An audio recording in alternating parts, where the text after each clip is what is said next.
Okay, so here we are about an hour later. Well, it's not quite because I'm a bit short of time, so it's not really the full hour. But ideally, you need to leave it about an hour, I would say, just for the very best results. So we're going to just have a look at this now. It doesn't really look a lot different. I mean, I wasn't really expecting it to, but we're going to have a bit of fun with it now. So I hope you're ready for this bit. Okay. So first of all, I'm going to just turn it out onto the worktop. This is a very clean worktop, but here's a good tip and a very important one. If you're a fan of all of that antibacterial stuff, spray all over your worktop and kill everything. Don't please use it when you're doing yeast dough, because it will kill the yeast. So I've just washed this worktop down, but only with water basically, because I don't want to kill my yeast. Right, so what I'm going to do before I begin, actually, I'll take some olive oil and just drip some in the bowl there. That's too much, but never mind. I'm just going to oil the bowl up for later on. I don't really want too much on it. Let's get rid of some of it. Okay, that will do nicely. Let's get that off there. Okay.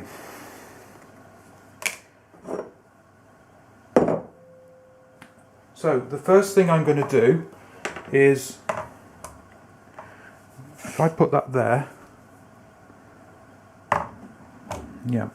The first thing I'm going to do now is add olive oil and salt.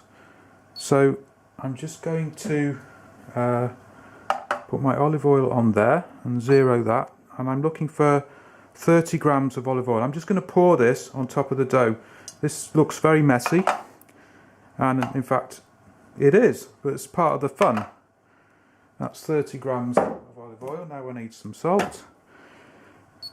We're going to go for about 7 grams of salt, 7 or 8, something like that. Actually, the scales don't work so well for very small quantities, but well, it's about a teaspoon again, as with the sugar. Well, is that about a teaspoon? Yeah, I think it is now. Okay, so we've got quite a mess here. As you can see, we've got oil and salt going everywhere, so it doesn't really matter. Nobody's looking. I'm just going to use my bowl scraper. It's just a piece of plastic. I got this one from Bakery Bits UK. Very cheap, very useful. And I'm just going to cut that olive oil into the salt. Try not to knock the camera. Sorry about that. Okay.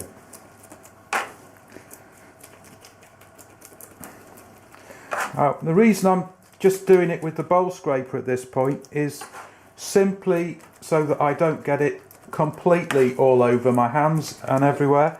I'm just trying to keep it slightly in control. But there comes a point any time now when I just give up on this and just get my hands in there. In fact, it's now, because I've had enough of that. So let's get my hands dirty now. You can see that this is not really quite ready to knead. It's not absorbed all of that oil, so we're just going to start to work it across this surface of oil. You can see it's slipping all over the worktop, so we can't even begin to fold or knead it, because as I've said in another video, you can't really fold or knead if your worktop is covered in flour or oil for that matter, because the dough won't stick to the worktop, and you need it to stick so you can stretch it out. So the first thing I'm doing here is simply getting messy with the oil, as you can see, but I'm incorporating that oil into this rather unpromising looking mixture. I mean, if you said to me, well, this is a pizza, you know, I'd be saying to you, well, yeah, you've got some work to do on that, but bear with me because this gets better. I'm just rolling it around this worktop, trying to pick up all of the oil. The salt's gone in already. Can't feel any salt on the worktop there. That's all in.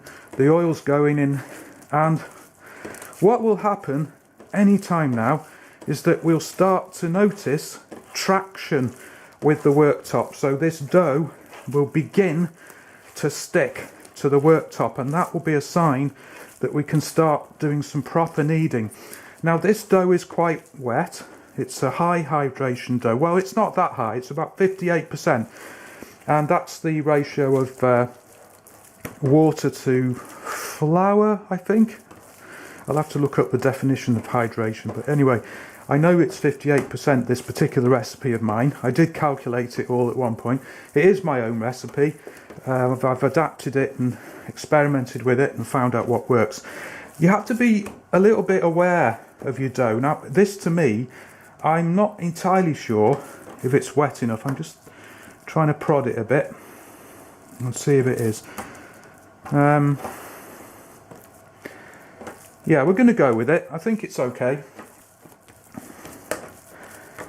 And as you can see, it's starting to absorb the oil off the worktop and off my hands. So we're getting to the point where it's sticking a little bit. I'm just rolling it around to pick up everything as I can, as much as I can. Get that oil off the bowl scraper. We don't want to waste it. Let's get as much of the oil off as we can and into that dough. Okay. Okay, now I'm just sort of still incorporating. This isn't the kneading stage yet, or the folding stage. This is just incorporating the ingredients until we've got some traction on that worktop. And we're just about getting to that stage now. Okay, so now I'm going to start kneading. Now, because this is a higher hydration dough, unlike the bread, I'm going to do some air kneading, which means I pick up the dough, slap it on the worktop, drag it out and fold it over. And then I do a 90-degree turn. So I pick it up here, slap it, fold it, pick it up here, slap it, fold it. So I'm turning it like that, slapping it down, stretching it out, folding it over. Pick it up here, turn it, slap it down, upside down, stretch it out, fold it over. Okay, so we're going to do this I do this for, because I'm lazy, I do this for 8 minutes. And at the end of it, you'll see that the dough has changed, but it's already beginning to change.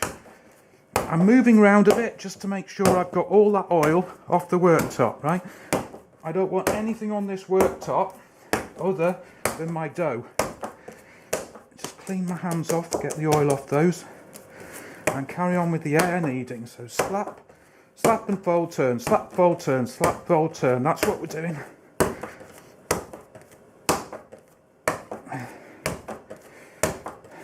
Now, I'm going to pause for a second just to add some more water. I don't normally do this, but part of the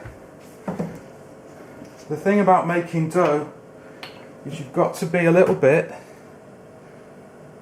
receptive to the quality of your dough, and if something isn't quite right, you need to correct it. Now, I've just wet that a bit because I wasn't too happy that it was wet enough. Now this is going to make a right mess now. This is not, this is not ideal, because really you should get the ingredients right sooner than this, but it's fine. I've only just begun to fold and knead, so we can get away with it. Not a problem. Now, it may be that I've just put too much water in there. We'll see in a minute. Let's just see how it is. Right, I think that as it is right now, here is right. So we've got some water here, which I don't want. So let me just scrape that out of the way. Okay. And here we go with our folding or kneading. And you can see that this is now quite a wet dough. This is how I like it for a pizza. Because the secret of getting those nice bubbles in your pizza crust, around the edges especially, is to have a dough that is nice and wet. If you go for some kind of a texture of a bread dough, like I did for a loaf, what you'll find is that your pizza comes out like bread. Okay, so we're back again towards the end of the kneading time. I've just paused to switch the camera back on, and as you'll see, the pause has been enough time for the dough to stick itself down to the worktop again, so we've got to get it moving, but don't despair. It may look messy in a minute, but it will soon get moving again. So I'll try and pick it up with my fingertips. You'll see it's all stuck down the worktop. Don't worry, just keep on folding it and it will all come off as soon as you get it moving again.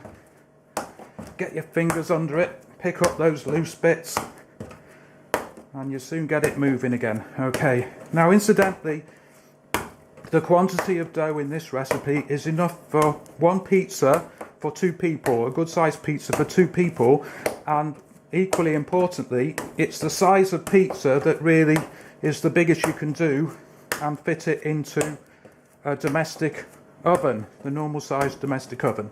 So that's why I have chosen to do this, these quantities. Okay, you can see it's not looking all that different from when we started. It really doesn't, to be honest, with a high hydration dough. I don't really see a lot of difference. It's not like kneading bread dough, but nevertheless we're coming up to the end of the kneading time now, so I'm happy enough. I know from experience that really 8 minutes seems to be fine. I have done longer and I have done shorter, and I'm just going to put that in the bowl now. There it is. Okay, and this bowl was oiled earlier on, so that hopefully the dough won't stick too much in there. So what we do now, as always, is we'll clean down. If I scrape this surface, you'll see that there's not an awful lot on there. There's a bit of dough managed to adhere to it there, look. But really there's not a lot on there. It's fairly clean. We'll just get that off. There's some water over here that I didn't need. Not much, a few drops. Just get that off. I'm just going to put that into the in the bin, and I'm just going to get most of the dough off my hands now.